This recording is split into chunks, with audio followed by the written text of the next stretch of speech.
তুমি সবসময় এরকম করো কেন আমার সাথে? তুমি কুরবানি দিছো মাংস, আমি কি মাংস খাবো না? আমি খাইতে বললে তোমার এরকম বেমার উঠে কেন? তুমি কত আমি একটু মাংস নিচ্ছি, তুমি আমার এরকম আজেবাজে কথা বলতেছো কেন? মাতালের মতো আচরণ করো। তোমার একদম বংশগত না কাইলে তুমি ঢাকা জন্ম হইলে কি হবো? তোমার ভিতর কোনো পরিবর্তন আসে নাই, বুঝছো? গোস্ত এক টুকরা খাওয়াও যা, 100 টুকরা খাওয়াও তা। সব মাংস দিয়ে দিচ্ছি, একটু রাখছি, আমি খাবো না। এটা আশ্চর্য ঘটনা। আমি তো কইতেছি কালকে সকালে খাবো পরোটা দিয়ে। কাল সকালে তুমি কি খাইবা কে জানে? এটা লাগে মাংস খাবো না। আচ্ছা বাবা, তুমি বিয়ে করে আনছো বউ সব খাও, খাবে না।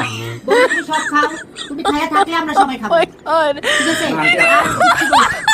থাক, সরি আমার ছেলেরই বলবো, রাগ করো না, অন্ধ না থাক, ঠিক আছে? না এত কাদার না খারাপ কেন? থাক, তুমি দিয়ে দাও লাইসেন্স। না আমি এক পিস মাংস নিচ্ছি, আমার সাথে মুখটা বন্ধ করো। কি আচরণ? রান্না করুন সকালে। তো সকালে এই গোস্তটা যদি আমি যদি থাকলে এটা সকালে ভাজা একটু পরোটা দিয়ে খাই। ও তুমি তোমার শুধু সাধ্য বলছো, তুমি বল দিতে থাকবে না, বউ টিকটি সরকার খাবে না। তুমি যে না খাই আইছো এটা আমি জানতাম না। জানতে গেছো ফালতু যত